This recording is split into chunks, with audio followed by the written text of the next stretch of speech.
I must break you.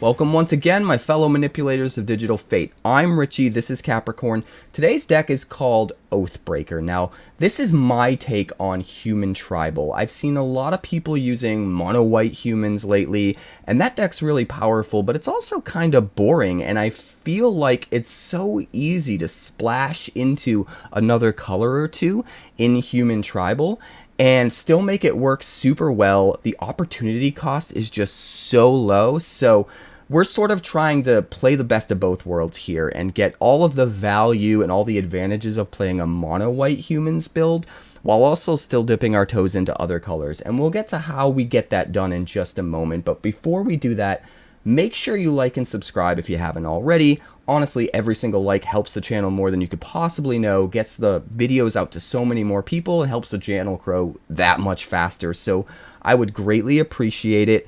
Also, to all of my patrons, thank you so much for your support. The channel would not be here without you. Our new outro is live on this video for the first time. There is a crawl thanking the patrons on that. I worked really hard on it, so I'm pretty stoked about it. So thank you guys. And also, make sure you check me out over on Twitch if you want a behind-the-scenes look or to see me do what I do live. That's twitch.tv/quarantinedcapricorn, because if I'm alive and I'm breathing, I'm there and I'm streaming. Now let's check out the deck. Alright, so I've seen a lot of people using mono-white humans as of late, and I think it's almost free to just kind of dip our toes into some other colors for humans, as long as we're only playing humans from those colors. And the reason for that is Secluded Courtyard. So we're playing 4 copies of this, comes into play, we name human as the creature type, and it can make a mana of any color. So we can get our green, we can get our black very easily while still getting our white for all of our white-based cards. What's really important to note here is that all of our non-creatures in the deck are white. All of our non-humans in the deck are white. And the reason for that is we can go mostly base white, use these Secluded Courtyards, use dual lands that are white, green, or white, black, and still kind of basically have the payoffs of a mono-white deck with the extra value of some of these key humans added into the mix. And we'll get to that in just a bit. So first of all, we're going to start out at the bottom of the curve. We've got 4 Skrelv. This is the only creature in the entire deck that isn't a human. It's just too good. One of the main themes of this deck is everything in the deck, or at least almost everything in the deck, just makes it incredibly hard for our opponent to use their removal. And Skrelv is the perfect example of that. Comes down for 1, protects our board for the rest of the game, and sometimes it lets us get past their blocker to close out the game with an alpha strike later on. We've also got 3 Recruitment Officers because it acts as card advantage later in the game if we've got some unspent mana. It's a nice mana sink if we're out of gas in our hand. We can just find some more creatures. We have 1 Evolved Sleeper, and you're going to see a theme in this deck of a lot of 1-ofs. And the reason for that is there's so many humans that want a spot in this deck, and a lot of them give you abilities where if you already have one of them in play, a second copy's abilities are going to be redundant. There are some creatures where they're just going to be good in multiples no matter what, because their abilities stack, or because they're just really good in combat, and then there are other creatures like Evolved Sleeper here, where if you have one, a second one isn't going to be as good. Now, is a second one going to be good in some ways? Absolutely. It can still grow to become a big creature, it can still get Death Touch, all that good stuff. But what's most important is if we are late in the game and we need to draw cards and we're out of gas, this also has a mana sink where we can start to draw cards as it's getting bigger. So as long as we get that 1 copy, we're pretty happy. Whereas a second copy doesn't feel as good. So the idea here is there's a lot of cards in here that want to be in the deck, and instead of picking one of them And putting 4 copies in, we're going to put one each of 4 different things, where if we get one of them paired with another one, it's more value than if we got 2 of either one of them, if that makes any sense. So we've got 1 Evolved Sleeper here, and in a similar light, we have 1 Hopeful Initiate, because if we can get this onto the battlefield, we can start to remove problematic artifacts or enchantments if they happen to come up in the game. Moving on to the 2-drop slot, we have 4 copies of Thalia, Guardian of Thraben. 2 mana, 2/1 first strike. You guys are no stranger to Thalia. It's going to come down. It's going to make all of our opponent's non-creature stuff cost 1 more. Something very important to note, we do have Invasion of Gobakhan in this deck, and it will tax our Gobakhan. And what's even more important to note is if you attack the Gobakhan and flip it, you have to recast it, which means you have to pay the Thalia tax if Thalia is on the field. So never attack Invasion of Gobakhan to flip it if you're completely tapped out. It's a bad idea. I forgot this once. I made the mistake. Boo-boo. Okay, moving on. So 4 copies of Thalia, 4 copies of Skrelv, make our opponent's day miserable. But we have way more than that. We have 4 Coppercoat Vanguard. Now, this is obviously one of the main reasons that humans have started to become a huge deal lately. 2 mana for a 2/2 gives all our other humans ward 1 and +1 attack. So it beefs up our attack so that we can win the game probably a whole turn sooner when this guy's on the field, but that ward 1 is super important as well. And if we happen to get a second copy of this, it goes up to ward 2. It stacks, which is why it's really nice to have 4. So between Thalia, Coppercoat Vanguard, and Skrelv, we are protecting our board in extremely significant ways. And then you add in that Invasion of Gobakhan I was telling you about before, which removes a piece of removal from their hand or a problematic card that they're going to play on curve. But usually it's a piece of removal, and then by the time they can play that removal, we usually can swing in and flip the Light Shield Array, and now we have the Light Shield Array to protect our board. So this in multiple ways protects our board, in combination with Thalia protecting our board, and Coppercoat Vanguard protecting our board, and Skrelv protecting our board, and it doesn't stop there. We have 1 Melira, the Living Cure. It's a legendary creature. This goes right into that same bag I was talking about earlier of one-ofs, of things that would like to see more copies, but it's better to just have 1 of all of these creatures rather than a bunch of 1 of them. So we've got 1 Melira, which we can exile in order to save something from removal. We've got 1 Jirina. When it enters the battlefield, we get to exile target player's graveyard, which is a nice little bit of edge value. It's a human, so it's going to get all the human buffs, but she can sacrifice herself to give all of our humans hexproof and indestructible until end of turn, and again protect our board. And Jirina even goes as far as being able to protect it from sweepers. So there's just an insane amount of protection in this deck, and it gets nutty. It doesn't end there, too. We'll get to some more in a little bit. But continuing on with the 2-drop slot, we have 1 Katilda, because if we happen to get it, we can slam it, generate a ton of mana from whatever creatures we already put on the field, and just vomit out our whole hand, and it gets really disgusting. But also, being able to tap it for 6 mana to put a counter on all of our creatures can be super relevant later in the game if we're trying to just alpha strike and swing in and win. Or if we really need to block our opponent's incoming damage, we can buff our team and usually have some of our creatures survive in certain circumstances where they otherwise wouldn't, which is really nice. We've also got 1 Intrepid Adversary. Again, this card's really sick to get out on 2. It's got the lifelink, it trades up. Our opponent wants to get rid of it, but it's even better if it comes out later and we can sink some mana into it and buff our team after we have a huge board full of things that our opponent just can't seem to kill, and then we just swing in for an alpha strike because everything gets buffed. We've got 1 Guardian of New Benalia because it sort of ties in with the theme we were going for of it's hard to remove everything in this deck, right? This also has built-in protection where we can discard a card to give it indestructible until end of turn. And that, on top of everything else, just kind of makes it absurd. But also, we can enlist, and we can enlist creatures we might not want to swing with, like the Coppercoat Vanguard or Brutal Cathar, which we'll get to in a minute. Make it bigger, swing in, not only hit for more damage or be able to like flip a Gobakhan, but also get to scry, which can be incredibly important in this deck. The only card advantage we have are the Recruitment Officers and the Evolved Sleeper. So every little bit of value we can get out of our top decks and out of our draws is important. So the Skrelv for the Guardian of New Benalia actually matters, and we have one there.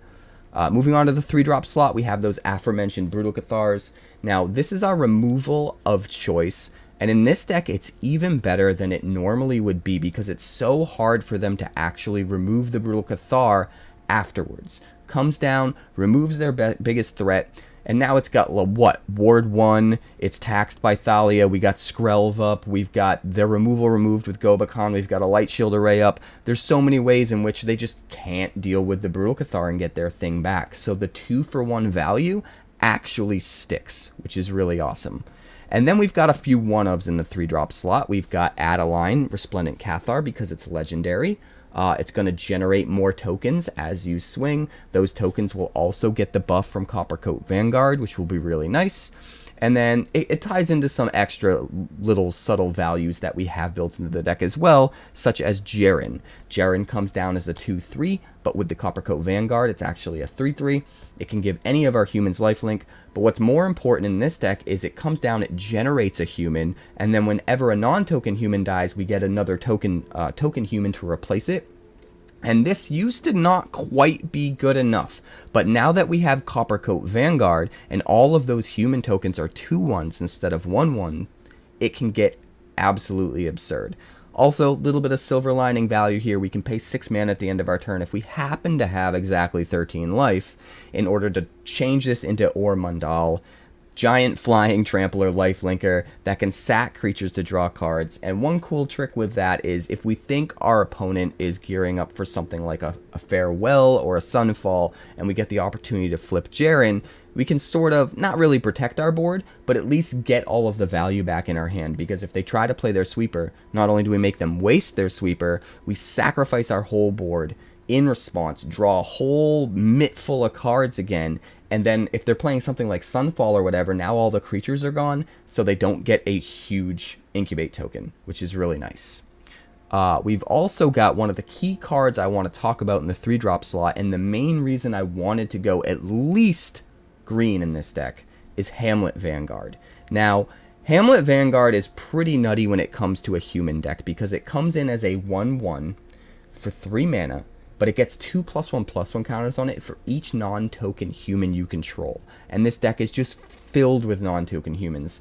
It's not uncommon for this thing to come down as a 5-5, usually even a 7-7, and sometimes even bigger than that. Not only that, but since it's a human, it's going to get the buff from the Vanguard as well, which means a 7-7's actually an 8-7. Or if you have 2 Vanguards, it might be a 9-7. It gets absolutely absurd with Hamlet Vanguard. But what really puts the card over the top is the fact that it has Ward 2. Now, this goes back to what I was talking about earlier. Everything in the deck protects our board state. So the fact that we have Thalia taxing them and making them spend an extra mana if they want to use their removal, and we have Coppercoat Vanguard adding Ward 1 to all of our humans. You add those up on top of the Ward 2 that the Hamlet Vanguard has, and now this guy is just untouchable. It's quite common for an opponent to have to pay an extra 4 mana just to target the Hamlet Vanguard, which even if they can do it, which most times they can't, it's going to take their entire turn. They'll do nothing else to deal with our insane board state in addition to the Vanguard, and we just run them over. It's absolutely absurd. Hamlet Vanguard is so nutty. And then we've also got 1 Torens, Fist of the Angels. This is a 2/2 for 3 with training. Whenever you cast a creature spell, create a 1/1 green and white human soldier creature token with training. Now, 2 important things to note here. First of all, this is another card that's a lot better now that Coppercoat Vanguard exists, because when we make those 1/1 human tokens, now they're 2/1 human tokens, just like they are with Jerren. So every single creature we play is giving us an extra 2/1, but it doesn't end there. Those creatures also have training. So not only are they 2/1s, but they're going to start to get bigger over time, which I think is part of the card that's easily overlooked. So just a 1-of here as a legendary creature, I think it's a great fit and it's really awesome. And then at the top end, we have just one Thalia and the Gitrog monster. I've kind of considered going for more of these because it's just that good, but I feel like there's so many cards in this deck that want slots, and having one of a lot of these legendary creatures and even a couple of the non-legendary creatures, just like I said at the beginning of the deck tech, like, it's better to have any one of those with any one other of those instead of having two of any one of them. Typically, not always, but usually. So having one Thalia here is great. Maybe a future version will cram some more in, but 4 mana for a 4/4 first strike death touch, they absolutely can't deal with it in combat, which means all of the taxing and all of the protection for our board state means they can't deal with it outside of combat either. So this thing is just mostly untouchable, and then when it's in play, it's another card that can draw us cards. It lets us play extra lands so that we can vomit our hand out, and most importantly, creatures and non-basic lands our opponent's control will enter the battlefield tapped, which means not only are they taxed by Thalia, by Vanguard, by all the other stuff that we have in the deck, but now they're also 1 mana behind because every single non-basic they play has to come into play tapped, which is crazy. And their creatures come into play tapped so they can't block, so we can stay super aggressive. It's kind of out of control. The mana base is very careful to include mostly white mana that can splash into the other colors we need. So we have one Plaza of Heroes because there are plenty of legendaries in this deck, so having just one makes sense. But I don't want to have more than one because there are situations where we need to play non-legendary creatures and we haven't got our legendaries out yet. Like maybe we need a turn 1 Evolved Sleeper or Recruitment Officer, and if we ever have like 2 Plazas in our hand, it just feels really bad. So just the one to give us that little bit of extra push into having our color fixing while not completely leaving us dead in the water if we get some of our non-legendaries. I think it's really great at just one. 4 Razorverge Thicket, 1 Overgrown Farmland, 3 Brushland, 1 Deathcap Glade, 4 Shattered Sanctums, 3 Caves of Koilos, 1 Besaiju, and 1 Igancho. This is basically a Selesnya deck with a very, very minor splash for black, but it's worth doing because with the 1 Plaza of Heroes and the 4 Secluded Courtyard, we're already halfway there to having all the mana that we need for our black cards anyway, so it's almost free. You know, the opportunity cost is almost 0. It's not quite 0, but it's so close that it feels wrong to just not put in some of these crazy one-ofs that can totally run over the game if they go unchecked.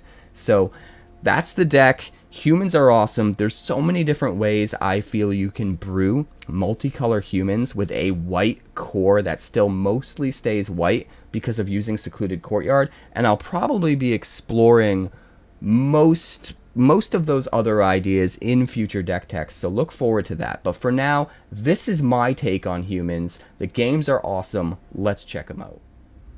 This looks pretty good. I think we'll keep it.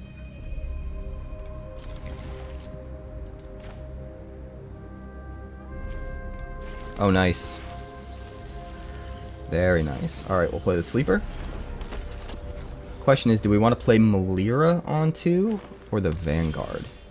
I think Vanguard is better earlier because the ward makes a bigger difference the less mana they have. So I think we just Vanguard, maybe even Vanguard. It seems reasonable. Scrap Gorger.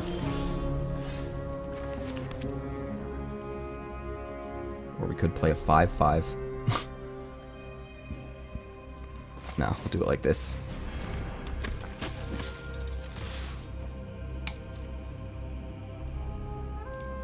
And then we'll pump this guy up. Hit for 7. We're already looking like we have lethal here. Which is kind of wild. Canker Bloom. And another Canker Bloom. Sure.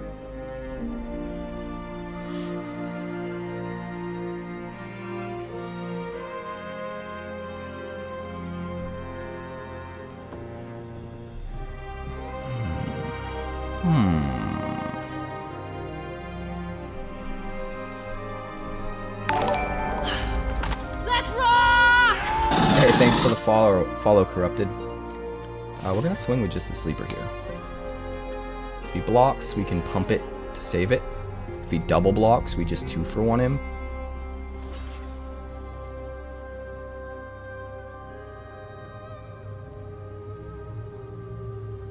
Actually, we can't pump it to save it, right? No, because he's got 3 power.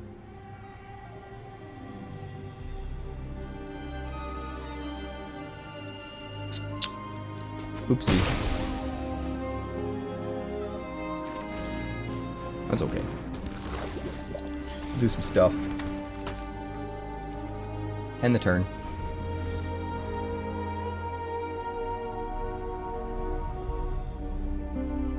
Hamlet Vanguard will come down as a 7/7 next turn and get buffed as well, so it'll be a 9/7. Okay. We need to add one basic to this deck for sure.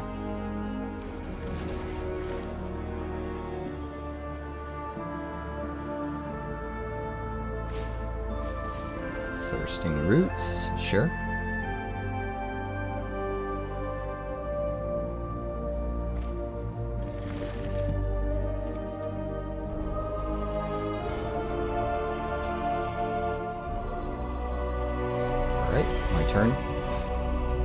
Brushland. I mean, I guess it's just better to Cathar at this point, right?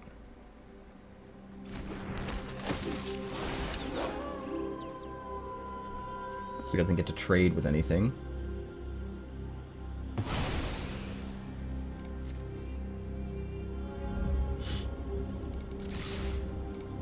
And he has to chump block or he dies.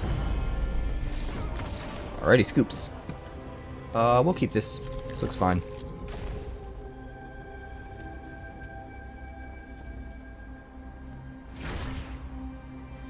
I'd like to draw a different 2-drop though. I don't really want to drop the Vanguard on 2. I'd rather play it after playing something that we want to protect. But we'll make it work.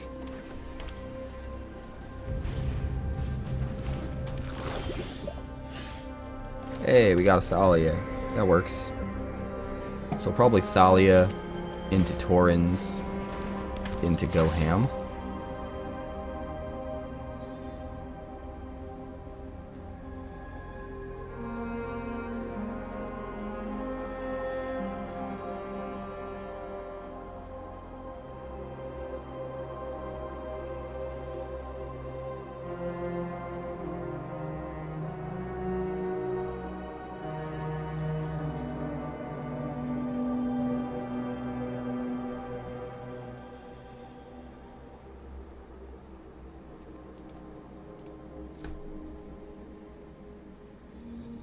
Huh. Hello. Hello, Petite Pain. Can I do a thing? I'd really like to be able to do a thing. I think it would be enjoyable for everybody.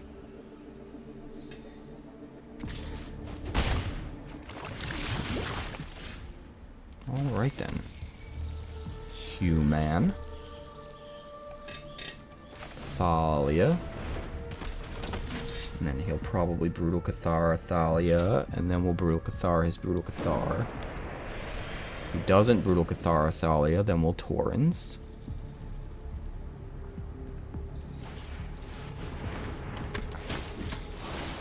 There we go.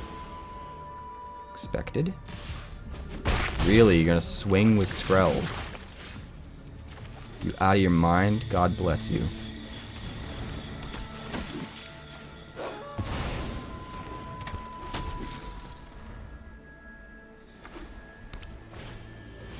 Adeline, sure. And we'll just eat everything. Sick.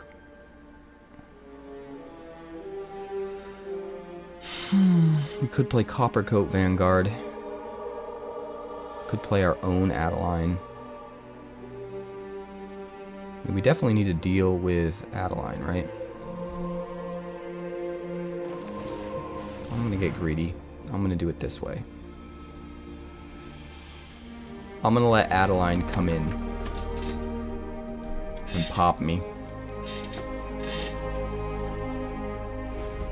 Nothing else should be able to, though.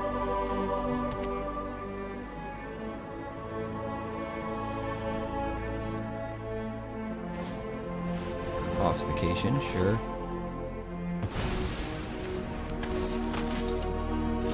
Good thing I saved that Brutal Cathar.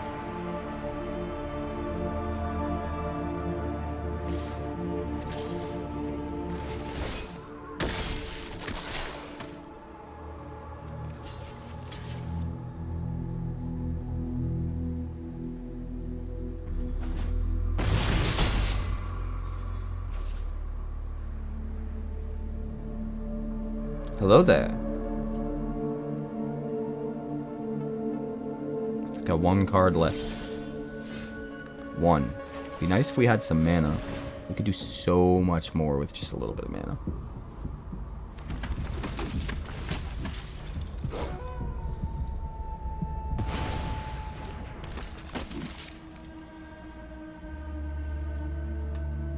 No tax.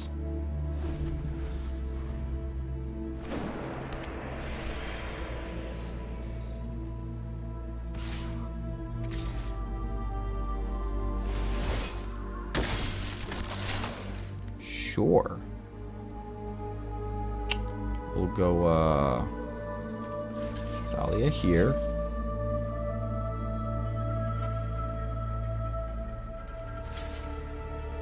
Jump block here. Take 3.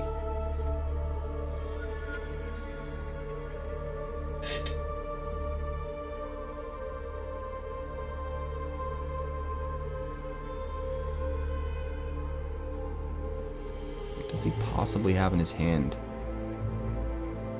He didn't attack with his foundries. There's got to be a reason for that, right? Plans on spending the mana for sure.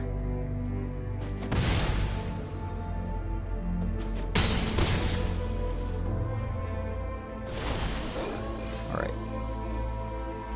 We looking good now.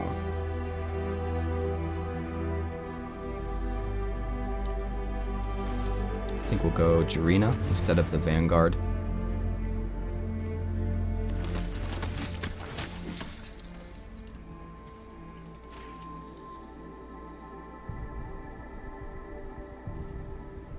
And Recruitment Officer. And then we'll get to eat. I guess we'd have to eat Skrelv, right? And not Adeline. But Jirina can protect our Brute at least. In fact, we can just all pile up on Adeline and sack Jirina.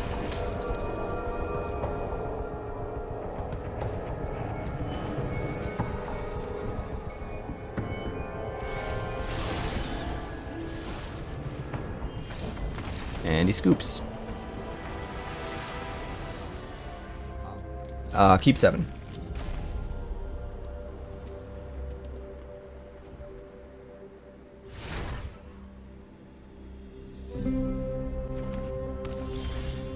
I do not remember, Duchess. Let's just assume 4 all around. Things are going great, Finn. Alright, so we'll Gobakhan on 2. We'll Brutal Cathar forever. And then we'll cast the Hamlet Vanguard. That seems fine.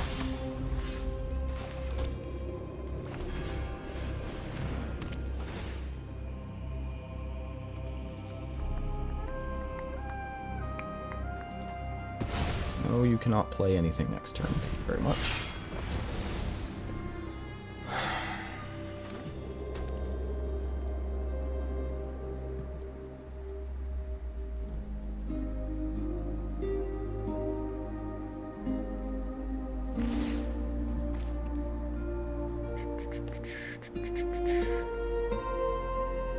Discards the Rona.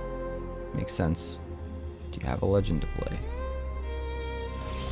No, you don't. Sick. We're gonna do this. And then you're gonna play Sheoldred, and then we're gonna do this.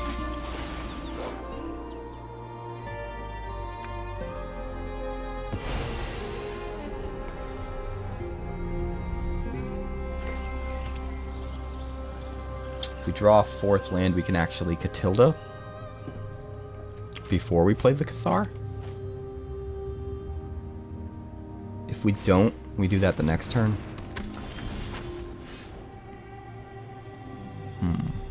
I mean, we could Katilda Invasion of Gobakhan. Or Katilda Coppercoat Vanguard. I think that's actually worth it. I think I'd rather Gobakhan for now.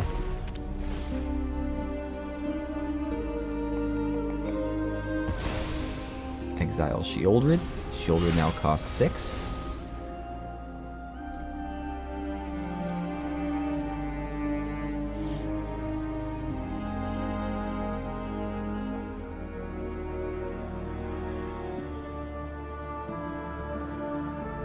One, two, three, four, 5.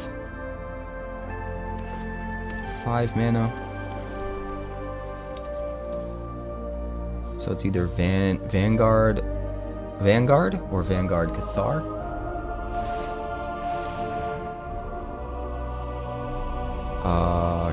Sure.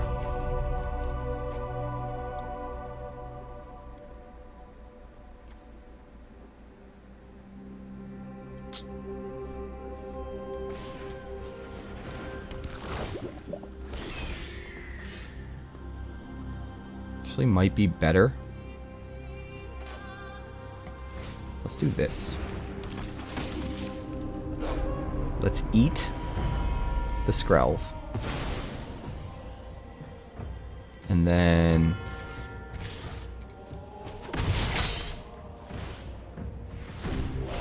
flip this. End the turn. Now we have our board protected that way. Should be able to just go super ham next turn.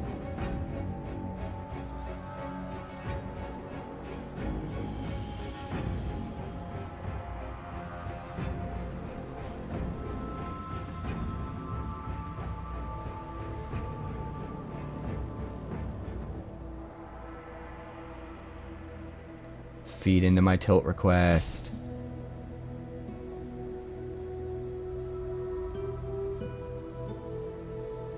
Come on, Mr. Chaz. Go for the throat.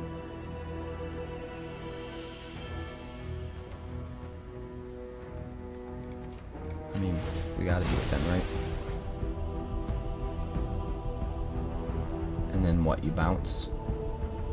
Would have been better to bounce first, and then go for the throat in response.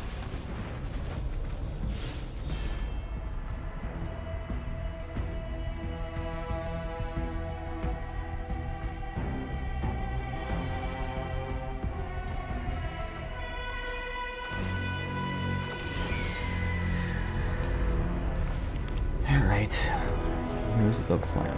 Here is the plan.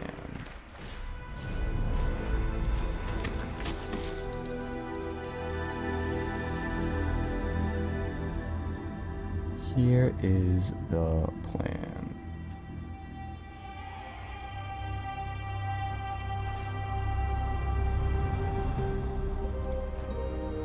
Goddamn Raven Man. Goddamn Raven Man.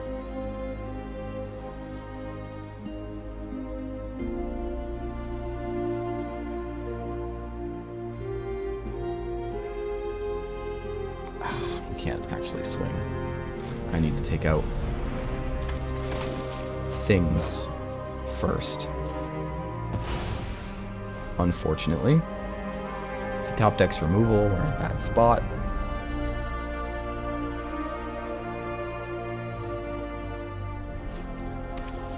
It's his 6th land. You could play as Shelly. And he does. About to use Rona first. Or maybe that card's really important.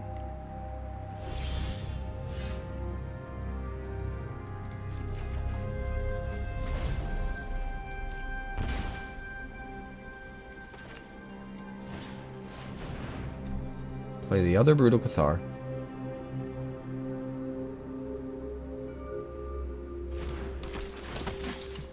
eat you.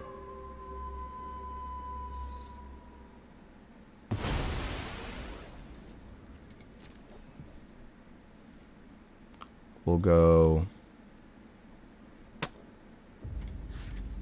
swing, swing, swing.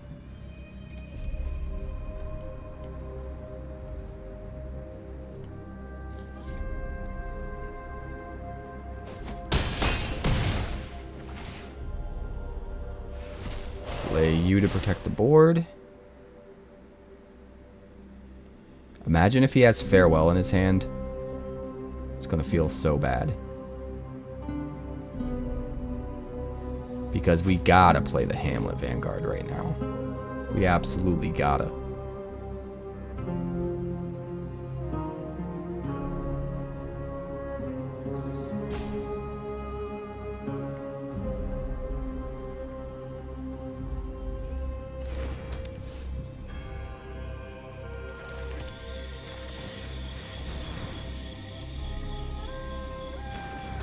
Alright, Hamlet Vanguard has Ward 3.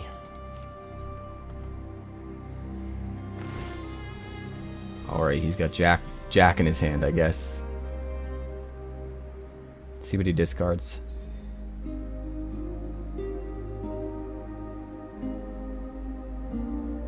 I mean, if he plays a sweeper, it's just game over, right? An exile sweeper in particular. Sunfall, Farewell. But if he doesn't, I think we just win next turn. 4, 8, 9, 10, 11, 12, 13, 14, 15. Yeah.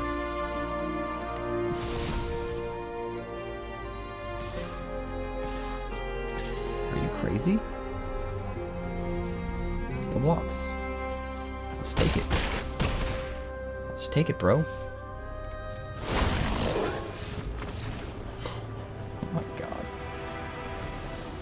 They're out of their minds. God bless them. We'll keep 7. We're going to want Guardian of New Benalia on 2 so that we can keep it alive, potentially.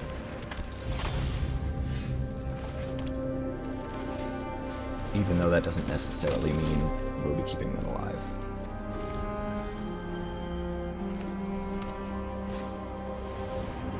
His own Guardian of New Benalia, sure.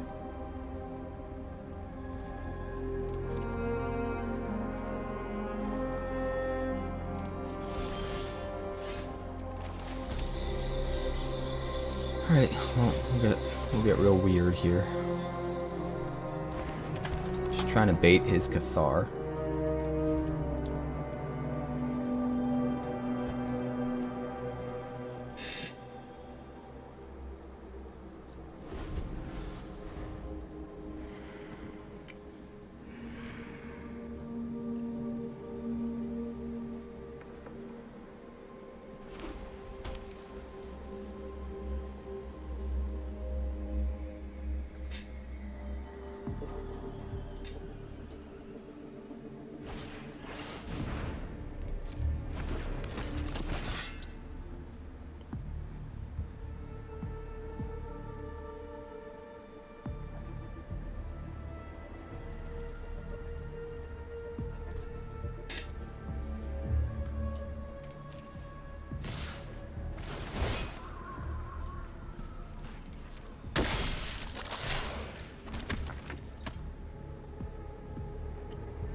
Sure.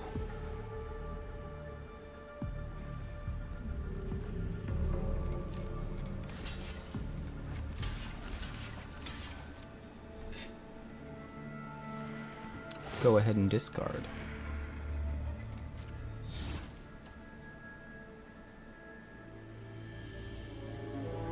Can I discard?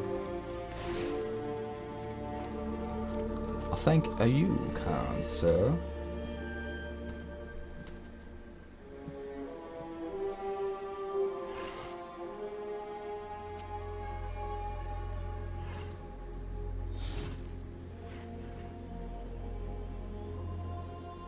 Man, this guy takes forever.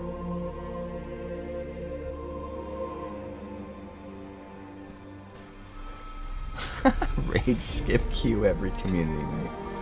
Love it. It's so true. It's so true.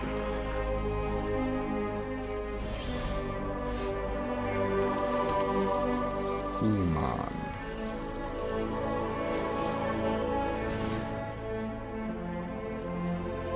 Oh baby. Oh baby.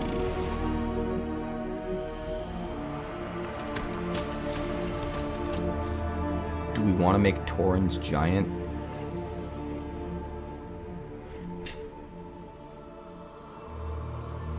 I think we can.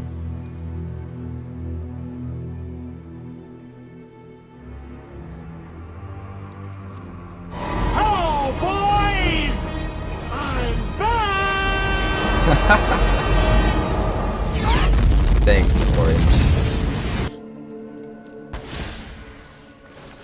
Would you like to trade with my Guardian of New Benalia, my friend? Oh my god, look at that. I don't think we need the Thalia, but we'll keep the Jirina though.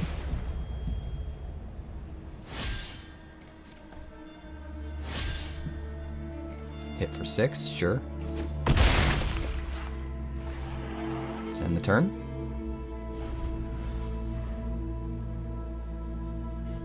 The Binding of Isaac. Oh no, Orange Crunch, you did a redeem.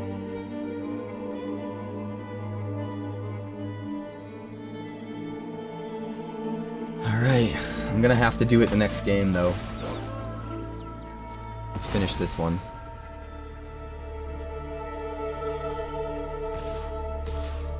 I mean, fine.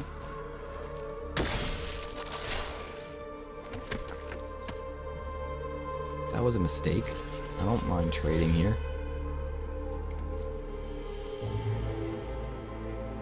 You knucklehead. You knucklehead.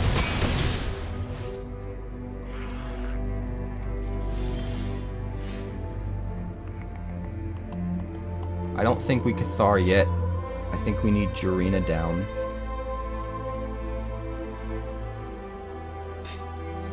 To protect the board first.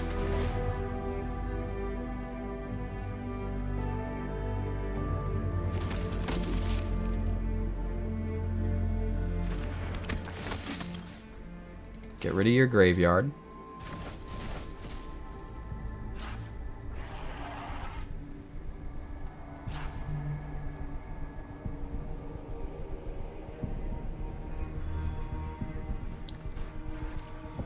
Alright, we're gonna go enlist and swing. Pick you.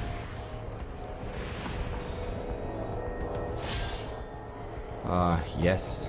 Yes, we will take another Brutal Cathar. You're welcome, Crunch. Oh, it didn't trigger the... That's lame. I thought if I enlisted with Guardian of New Benalia, it would trigger Torens training.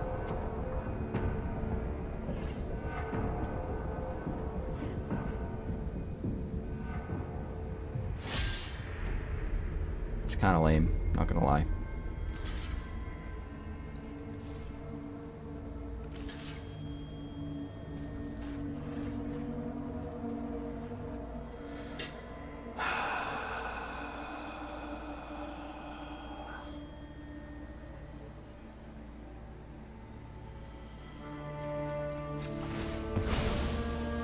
We're gonna protect it this way.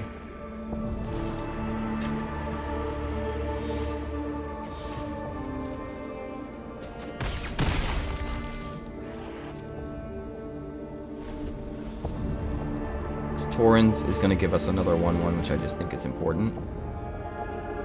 Oh, that sucks! Because we've got another Brutal Cathar lined up. It means we can't cast anything next turn. Which means I think he just wins. Because of that. He has no idea. But that was a complete and utter blowout for us. At least if we had a chance to draw the 5th land to play the Brutal Cathar in our hand.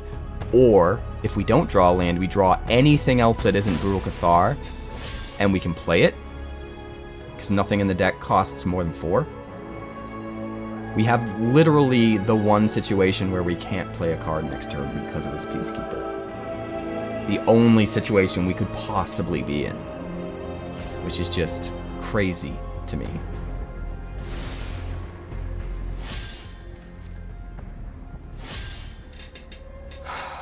We're gonna take 7.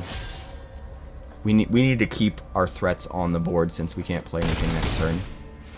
It's incredibly important.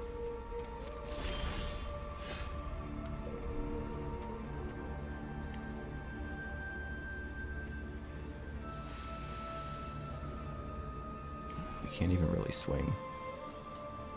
This is awful.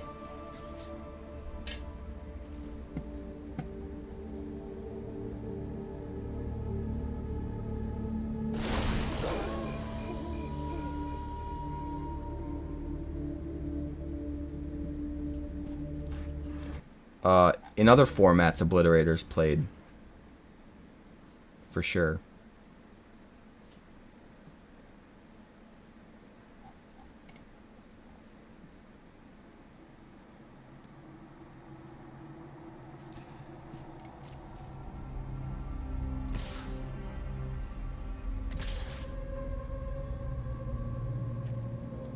Really? You're gonna come in with Peacekeeper?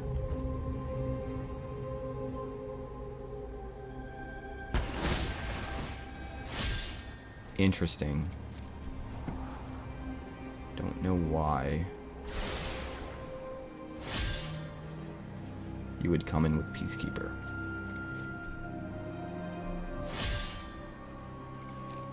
That is kind of insane.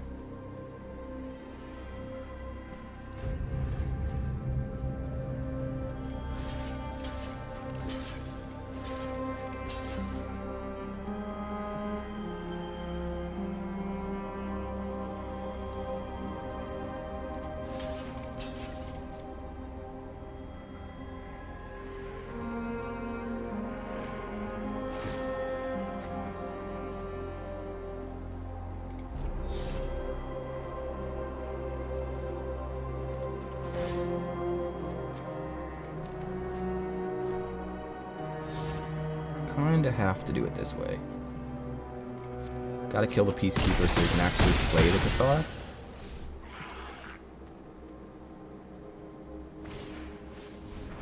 Recruitment Officer. I think coming in with the Peacekeeper was a mistake. I really do. I really, really do.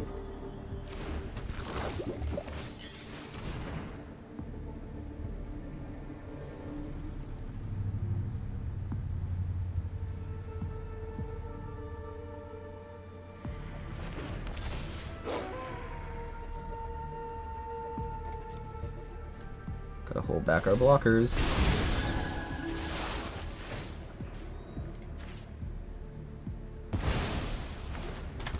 No, you cannot. Oh, you son of a bitch! Are you kidding me? His last 2 cards in his hand is the Brutal Cathar and the land he needs to pay the ward. Dude. Arena, you fucking set me up. You literally set me up.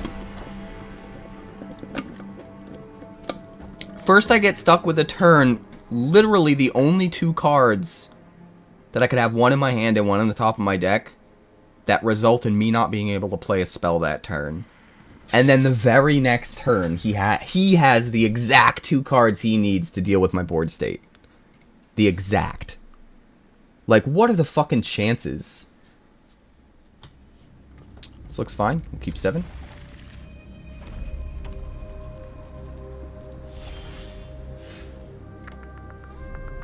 We'll start with Farmland. Does stink that we can't get Skrelv out on 1. But it is what it is. We'll play Guardian of New Benalia because it's resistant to red. We might even just scoop at that point.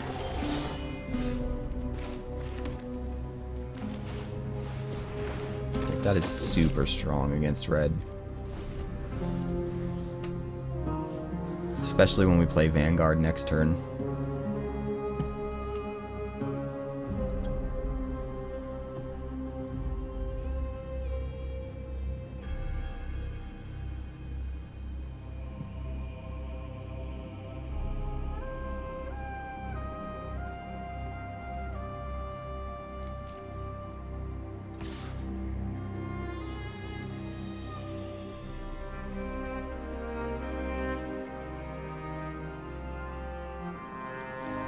No blocks. We'll save our discards for burn. For now, at least.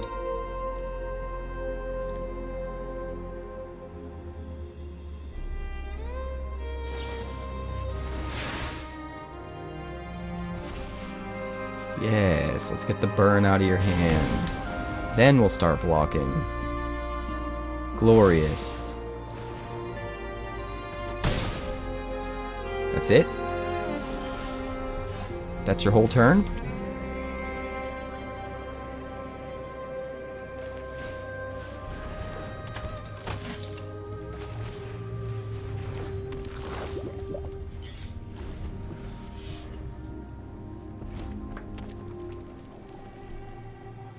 Isaac's magnum opus.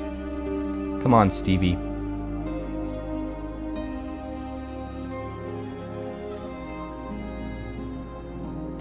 I'll check it out after this game. 2-2. This time we will block. Because we're doing 3 damage. He's got to kill the Vanguard.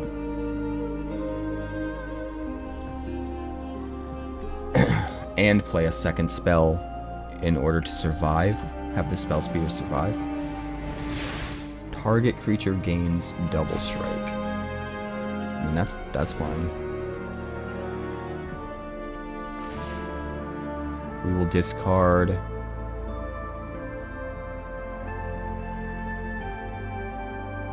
Recruitment Officer.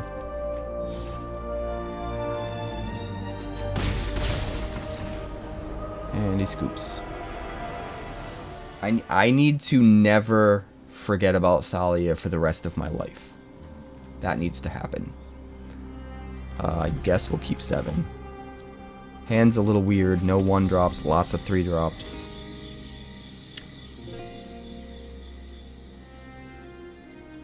But 2 Cathars, 2 2-drops with 2 land. We gotta keep it. Gotta keep it. Start with Melira.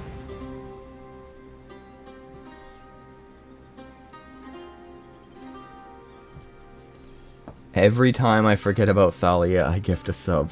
Oh god. If I wasn't completely broken in debt right now, I would do that. Offer me the same deal in a month, and that'll probably be the thing. For now, it's gotta be something else. I'm supposed to wear the Isaac helmet. What am I doing? What am I doing with my life, guys?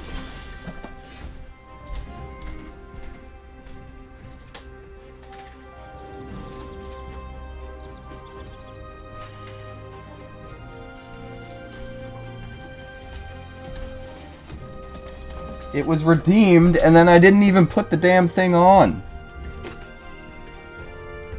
Alright, every time I forget about Thalia, I have to put the helmet on. I can't even see. Where are my cards? Let's see. We got 3-drops and 2-drops and 2-drops and 3-drops. I guess we'll go like this. Hello, Ignacio. Hi, Tropical Brew.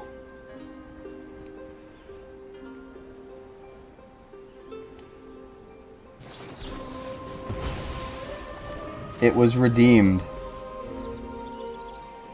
Whenever Look to My Coming is redeemed, I have to put on a stupid Hatter helmet. And, it was redeemed a while ago by Orange, and I forgot. Alright, we're gonna go like this. And then we're gonna go like this. See that counterspell, boy? Show it to me. Show it to me. Ha! The scorn. We're gonna get the Vanguard down right now.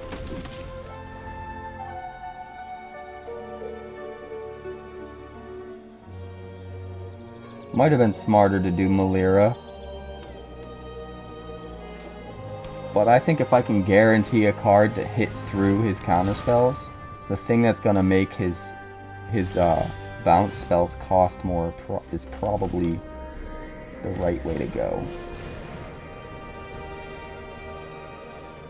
I think we got him. I think we got him, guys. Does he got a counterspell that can... An Essence Scatter? No way. No way. That's a trick. That's a trap.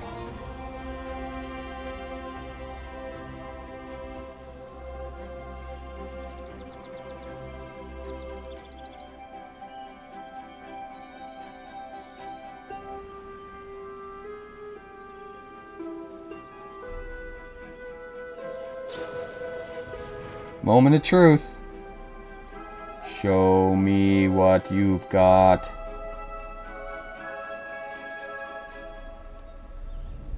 We're gonna beat him. It's taken me a little longer to find things. My field of vision is very low. I can barely see through these slits. These slitty slots. Slitty McSlaughtersteins. Hello, Haughty Jin.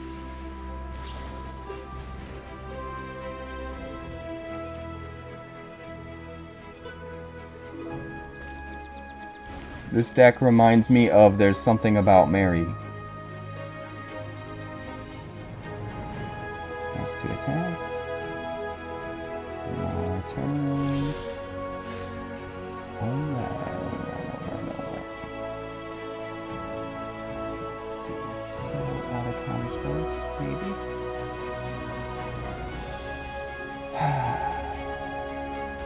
Trick him. Best chance is this. This is our absolute best chance. Show me what you've got. I like what you've got.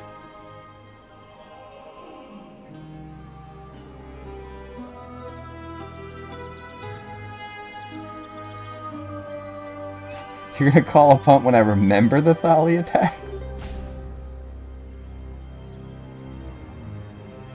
Izzy, we're not gonna have time for another custom card submission. I have to leave here in 8 minutes to go give somebody a ride. You goon. You goony McGoon. Hey, we did it. But I'm only gonna attack with Melira this turn. Actually, we have the Vanguard out, right? So he can't even target the Cathar right now. So it's safe to attack with both. I think we win. Let's see if we can sneak Katilda into play.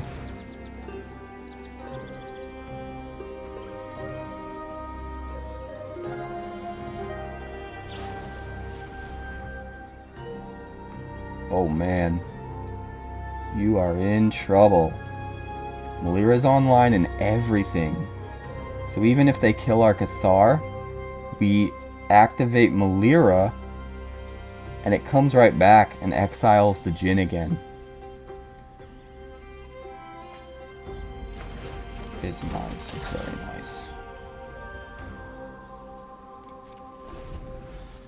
Good luck, Ignacio. You've met your match. I ain't never found a terror I couldn't dismember.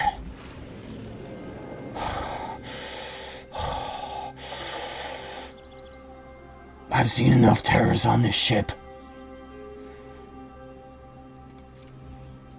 I've had my fill. I have an idea, though. 6 mana.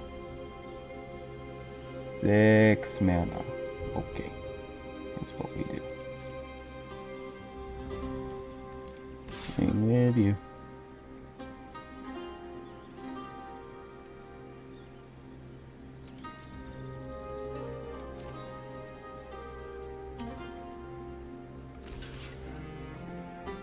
You sucker. You sucker. Get out of here. Get out of here.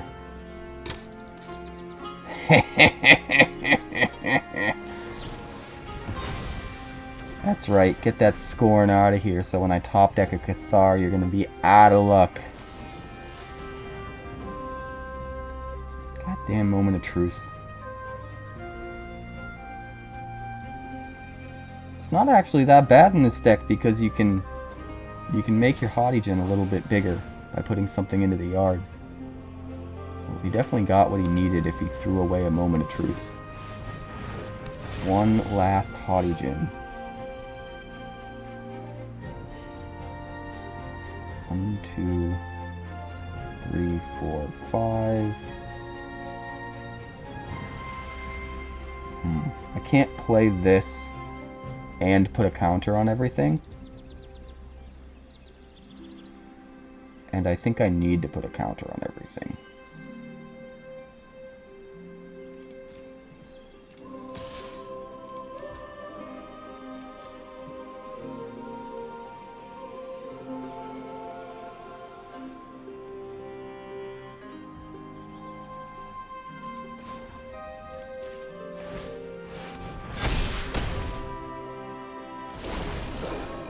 Alright, we flip the Brute. He probably got lethal next turn. Oh, Thirst! Thirst is going to be really good for him. Jin is such a hottie. What you got? If he plays another card, our Brute's going to flip. Which means he has to kill the Brute. Right?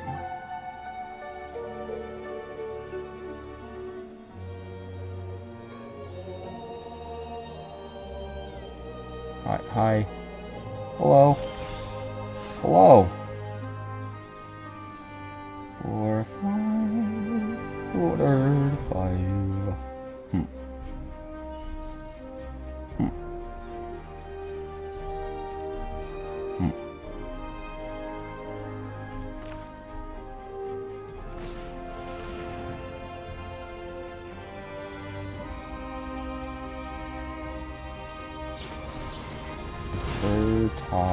Scorn.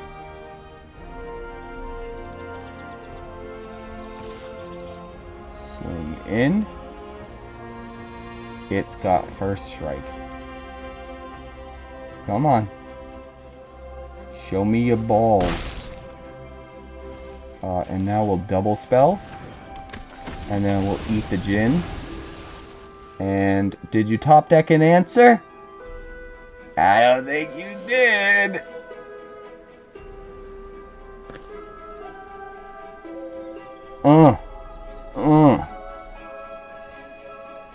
Yeah, beaten by an engineer.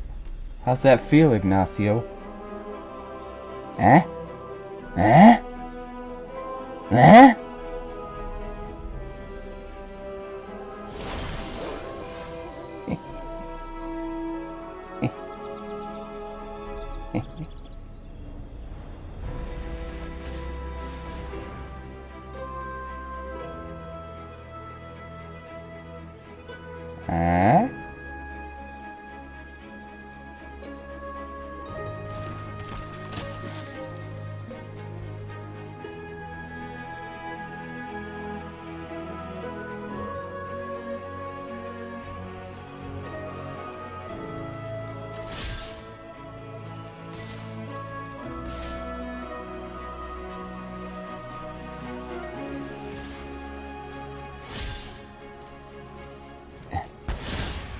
Take that.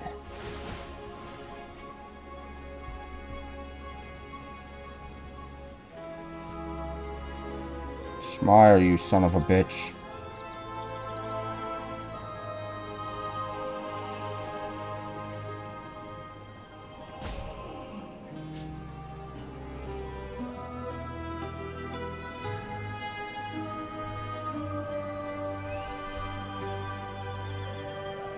I'm attacking the way I'm attacking, assuming he's got removal for my Brute. Because if he's got removal for my Brute, he has to block with both Haughty Djinns.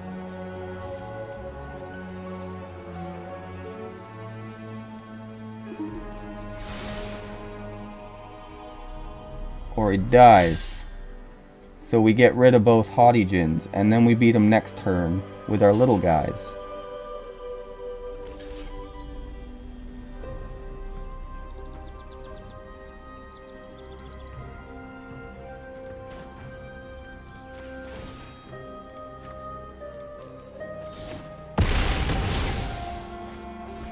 Good night. Good night. That was a smart play, guys. I don't know if you realize that, but it was a real smart play.